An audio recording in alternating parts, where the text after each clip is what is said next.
Welcome to On Our Minds. I'm Dr. Brenda Wilson, And Dr. Russ Witcher. and we are two journalism professors here at Tennessee Tech.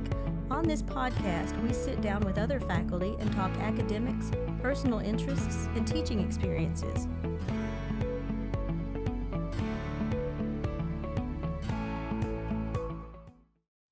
On Our Minds today, we're talking with Dr. Colin Hill, Professor of Percussion in the School of Music. Thank you for being on the show. Welcome. Of course, thanks for having me. Can you tell us just a little bit about yourself and how you became interested in your field of study, in percussion especially? Yeah, of course. So I grew up in Portland, Oregon, and when I was about 5 or 6 years old, my mom said, "We really think you kids should start piano." I have an older sister who's 2 years older. So we both started piano lessons. We were new to it. She did not really take to it much, but I instantly fell in love with the instrument. And my mom and dad told me I was playing all the time and always trying to compose new pieces. My first composition was called The Search. They still, give me grief about it. But, so I really got into playing piano at an early age. And then I continued to do that up until middle school. And then my sister started dating a drummer named Nick Rosetta. All right. And I thought he was the coolest guy ever. And saw their concert. And I wanted to do what Nick was doing. Oh. I love the piano, but I wanted to try drums. So when I got to middle school, I tried out for band, and I made percussion. So I started playing drums. And I really tried to emulate what he was doing on drum set. So drum set was my first love.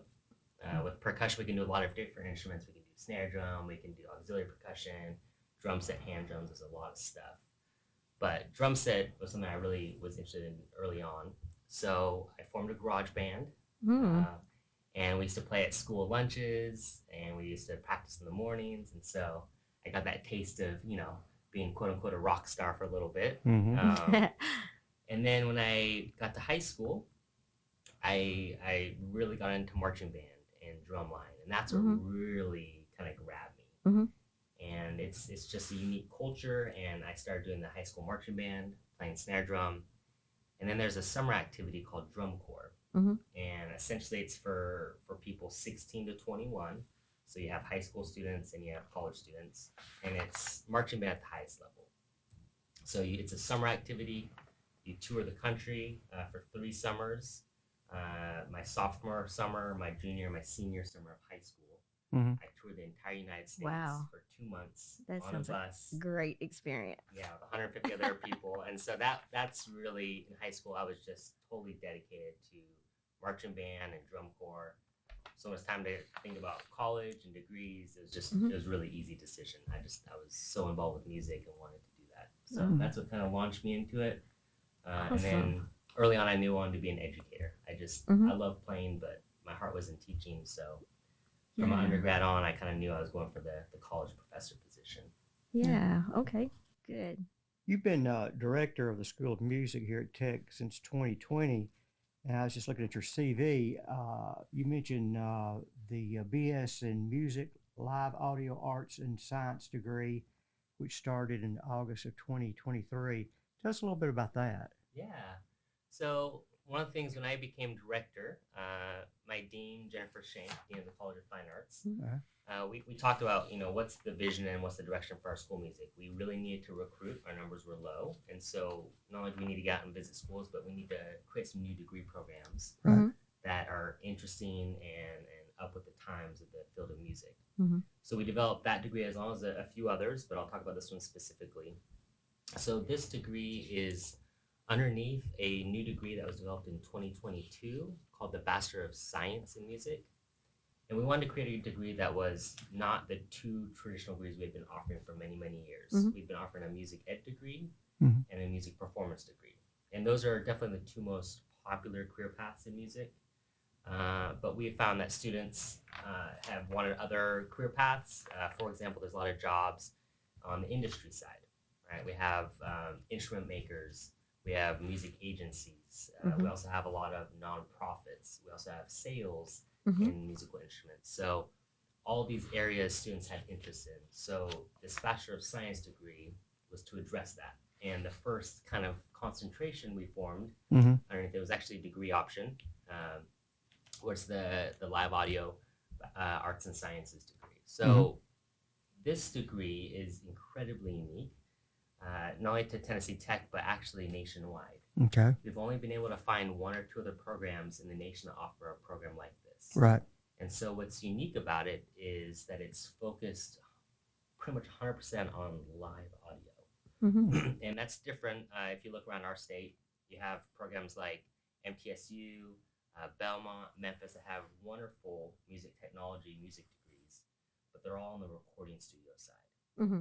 So they're training students to go into a very controlled environment and mix pre-recorded things and do all that. And before we created this degree, we've seen a shift in that industry, in that the jobs are shifting from the recording studios now to the live venues. And we think the biggest reason is because of things like YouTube, Spotify. Yeah. Artists aren't making the same kind of money on albums anymore that they used to because of all the streaming services. And so now artists are making all their money from concert tickets and live events. So there's been an explosion of jobs in that field. Okay. So we wanted to create a degree that was, one, unique to tech, but also forward-looking as far as where's the industry moving for our students. All right. Looking over your CV, I was interested as I was reading all the different places music students can do their work. And one in particular was military careers for musicians. Yeah. So tell us a little bit about some of those opportunities. Yeah. So if you want to be a professional musician, there's some high aspirations. People want to be a rock star, right? And make it big. That's the first thing. And while that's certainly possible, we've had graduates here do that. We also understand that it's hard to make it. You know, big break. So a lot of our performance majors that are really talented and want to perform professionally are really going into more like freelance work or recording studio work, which is great. But the more stable, kind of considered the most practical path for a performance major is a military band.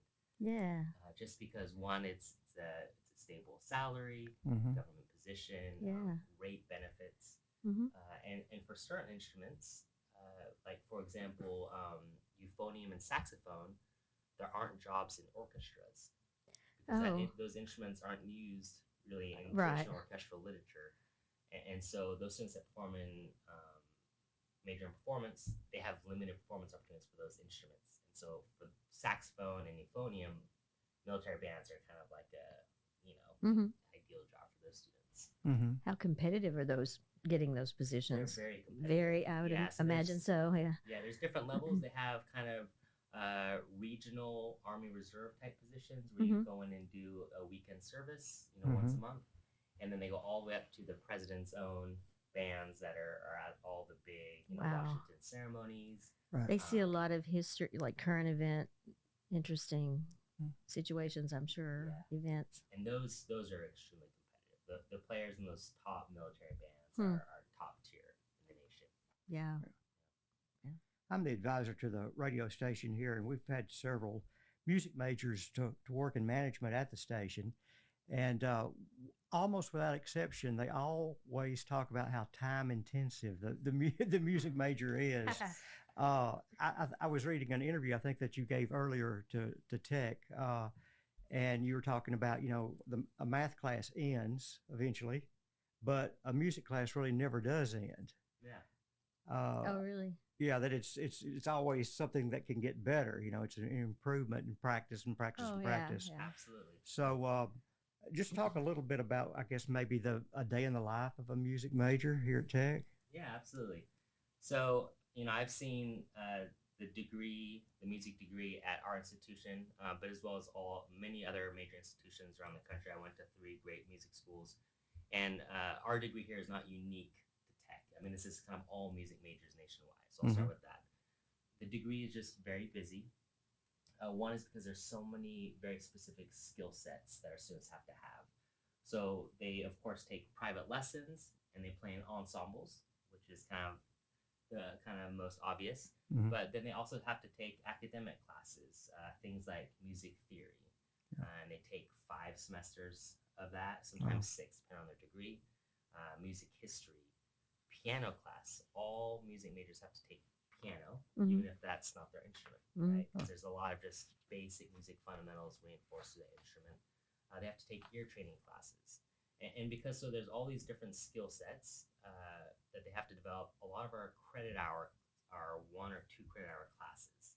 Mm-hmm. So, and they still take 16 to 18 hours a semester. Mhm. So Right. our music majors have 9 to 11 classes A sometimes lot. a semester. Wow. So just the daily schedule, the course schedule is very busy. But then kind of what you were alluding to was there's endless practice time needed. Mhm. And it's not like a math assignment when once you're done with the last problem, you're done. Right. Right. It's, okay, I have to perform this.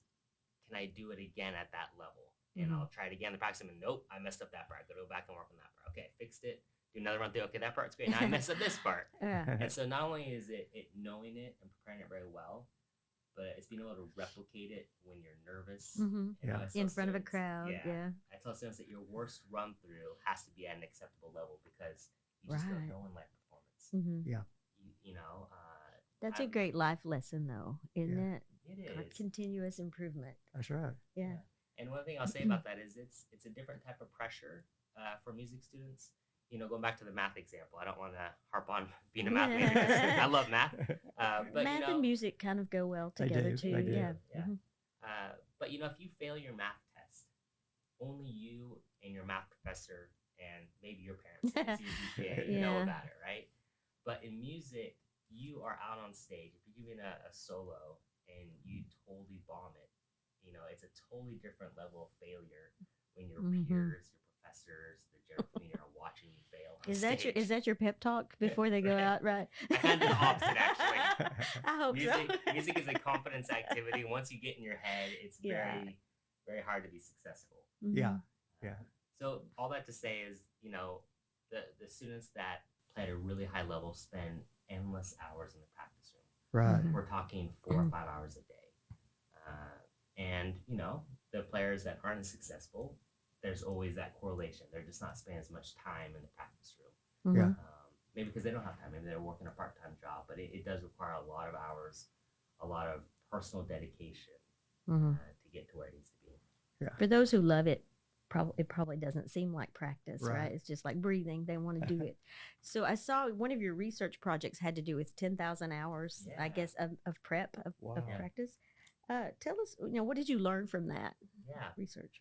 Well, I'll tell you that this was in my doctorate. So for my dissertation, I focused on practice habits. Mhm. And this whole topic kind of first entered my mind when I was in undergrad. I was in my 5th year of my undergrad, and I was taking lessons from a guy named Doc Citroma, who had been at the university for 30 years and taught a ton of really big name, successful people. And I asked him in a lesson, I said, Doc, in your mind, what separated those upper echelon players from the rest of the student body, the ones that have gone to be highly successful? Mm-hmm. And he looked at me and said, they just practice more than everybody else. Mm-hmm. Yeah. And this was really empowering. As a 5th year senior who was going on to my master's, this is really empowering because I knew I was not the best, but I knew I could work hard. Yeah. And so I felt like, hey, I can actually have success in this if I just work my butt off Mhm. and practice a lot. So when I got to Kentucky for my doctorate, I knew I wanted to study the practice habits of successful musicians. Uh-huh. And so I interviewed 36 percussionists. I read a lot of literature. One of them was Malcolm Gladwell's Outliers. He Mhm. talks about the Yeah. 10,000-hour rule. Yeah. I looked at a lot of studies by Anders Ericsson, who was the leading researcher on kind of this whole idea. And essentially, if you're not familiar with the 10,000-hour rule, Mhm. what they found is that in order to be incredibly successful in your field or at a given task or activity, it takes on average about 10,000 hours of practice Right. for the human brain to fully kind of master a given activity. Mm. Of course, there's variables in that, but that's kind of the premise of the idea. And so I kind of studied that over the years, and I'm 100% convinced that while talent does play a role, environment plays a role, the students that are really successful, the professionals that make it to the upper echelon, all have that in common. Intense practice hours, around 10,000 hours. Wow. Wow. So What- So there's still time if we wanted to really get good. Well, okay, so here's the funny thing about that is I talked to a lot of high school and college students about this. Yeah. And when you really get into the theory and the results, it's actually you need to put in these hours by around the age of 22 or 23. Oh Yeah. man. Yeah. So I can't get a drum set then. Well, there are of course exceptions, but essentially what the data shows is that once you're around 22 or 23, life begins in a lot of ways, right? Mhm. You get a full-time job, Mhm. you start a family, there's other priorities in your life, and you don't have 4, 5, 6 hours a day Yeah. Right. to dedicate to practicing. Mm-hmm. And so So get after it, young people. there is, huh? yeah, and I'm a firm believer that we all continue to grow as musicians, but as far as technical ability on your instrument, it really takes daily practice. Mhm. I mean, when I am getting ready for a big performance and I take a day off, it feels foreign for a second. Until Mhm. I mean, it's so muscle memory driven that just a little bit of time off really affects your comfort level and your ability to execute. Yeah. We're located up on the third floor of the RUC, and that's where the Winston Morris exhibit is located. Yeah. And I saw where there was a retirement party a few years ago, 55th Tuba alumni reunion, Winston Morris retirement party. Tell us how that went.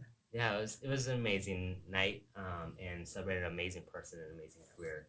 Yeah. You know, Winston Morris is a legend, not only on Tech's campus. He was here for 55 years as our tuba euphonium professor, but he's a legend in the field of music and definitely in the tuba euphonium world. Mm-hmm. We have a funny story of our professor of jazz studies, Chris McCormick. He had some question related to tuba euphonium. And so he went to the Groves Music Dictionary, which is one of our primary resources for research. And he was looking at the answer, and he found his answer. And then he looked at the bomb, and it was written by Winston Morris, Yeah. whose office was next door to his. Oh. He Wow. could have just gone and asked. But Winston, in my opinion, put the school music on the map. Mhm. His ensembles played at Carnegie Hall half a dozen times or more. They toured all over the country. His graduates over the last 55 years are all the big names Mhm. in the tuba euphonium world and all the top ensembles at the top institutions. So he really created the culture here and maintained the culture for the school music for many, many years. Mm-hmm. And just is an incredible person. At this event, his celebration, I don't remember how many alumni were there, but people flew in from all over the world to honor him. And it was just an incredible celebration of his very long and amazing career at Tech. Mm-hmm. That collection is impressive, and all Yeah. the memorabilia of Yes. those days you're talking about. Yes. And that's another testament to his alums. They every time they are out traveling the world and they see something tuba related, they buy it and Wow. send it to them. So, Well, you recently taught an honors colloquium with Catherine Rust in chemistry, titled "The Sound of Science," yeah. and she won a teaching award recently for it. I didn't know in time, or we could have had her come talk to us too. Tell us a little bit about that project, how that went. Well, this was totally her idea. I did a drum circle for Heart of the Cumberland, Oh, yeah. which is a local organization that helps mostly youth deal with grief and loss. Mm-hmm. And so they had a summer camp, and I came and did a drum circle with them. And I did a few more appearances, and one of them was at their annual banquet. Mhm. I kind of did a demonstration, and Miss Russ was there, and she talked to me in the parking lot afterwards, just saying how she enjoyed it, and she had some friends and family friends that were part of White County's band program, and they were my students, so there's an instant connection. So her idea, and she was a flute player back in high school. Oh yeah. But her idea was that so much of what she teaches in chemistry, the concepts are very similar to concepts we utilize in music theory and music performance. And so the more we chatted about her chemistry course, the more I was making these connections too. And so what this class was really cool, is she taught kind of basic general chemistry, and then we reinforced those topics by relating it to a music theory concept, Mm-hmm. mostly related to composition. Mhm. And so it was a really fun collaboration between her and I, where she would send me her course lecture, and then I would figure out how do we tie this into Oh music. wow. Mm-hmm. Yeah. And then we split the course every course meeting had 3 sections. It was a chemistry lesson, a music theory lesson that related, and then a hands-on demonstration of it. Huh. And we get out musical instruments and we demonstrate various chemistry ideas using musical expression and music theory. And then at the end of the semester, the students created a composition that was related to their major.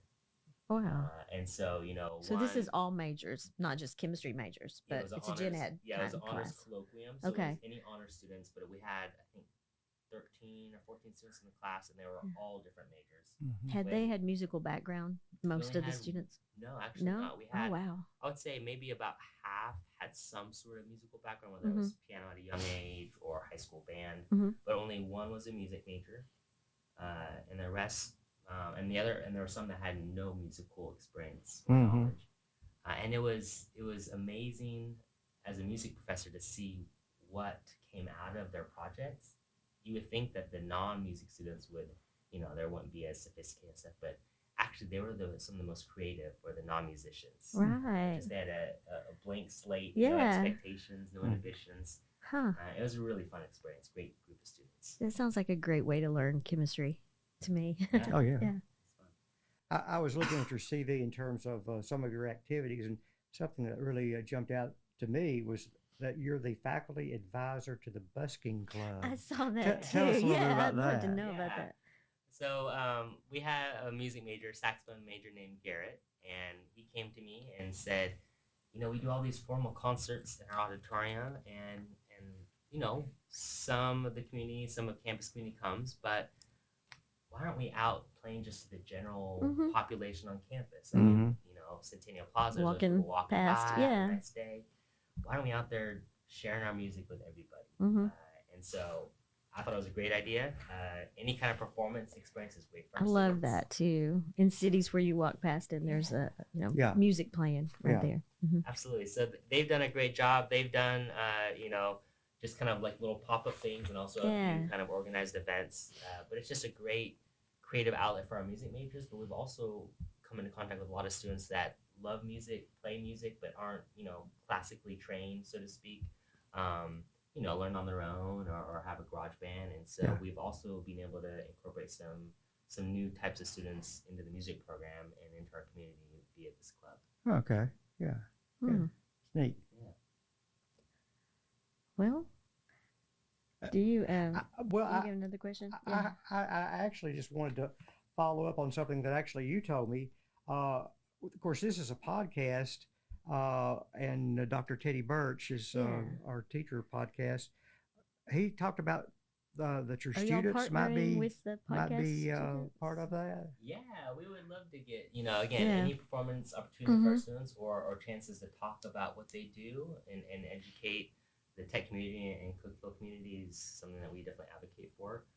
So we would love to have students participate in things like this about, what it's like to be a music major, what their potential career paths are, but also maybe some performances. Yeah. We have, I think enough room in here to do some small chamber music or solo stuff. And we'd love to share Great. music. That's great. So that's another interdisciplinary exercise. Yeah, we actually a few years ago went and played at the hospital.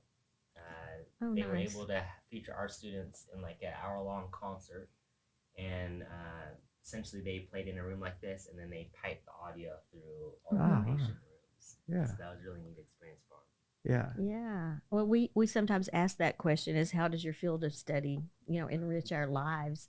That's an example. Do you have any others you want to share with us, or any parting thoughts on music? So I think obviously music is totally intertwined with our culture, and this is not unique to our culture. I mean, all cultures around the world and throughout human history have had some sort of musical element to it. So I think that's obvious. Whether you're watching a TV or a movie or commercials, there's always music involved. Right? Yeah. It's also, so not only is it entertainment, but also a lot of religious practices involve music of some sort. Ceremonial things involve music. And also, I think also daily life. We have all of our routines. At in the morning, driving, commuting to work. My wife listens to things as she's falling asleep, as does my daughter. So it's not only part of our lives, but it's also can be therapeutic. Yeah. You know, there's times where we're in a certain mood and we want to listen to something that helps kind of convey that mood.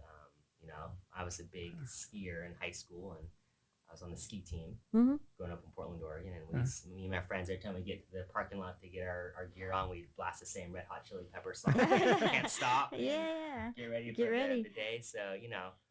And I see you have music therapy is one of the other career options for music majors. So that plays right in to that. Yeah, we don't have a degree in it anymore, but we certainly have students that they go on and do a master's in music therapy. And so, it's a great career path, very competitive, but great career path. You know, and then maybe more near and dear to my heart is the educational side. I just feel that education is such an important part of our society. You know, acting as role models, I think it's important that students have adult role models in their life besides their parents. And so many times, you know, students' greatest role models in their lives are their teachers. I asked one of my daughter's math teachers how to help her be good at math because that's an important skill. And she said, get her some music lessons, you know, get her involved with music.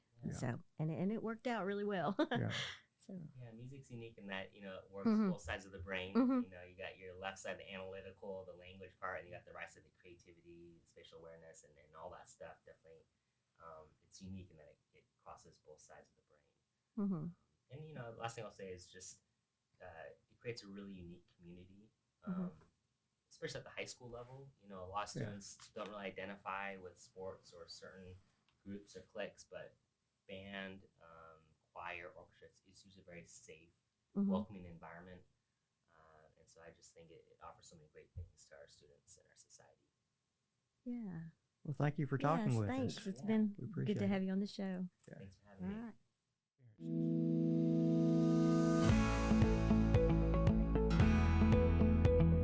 The United States of America has some of the best institutions of higher education in the world.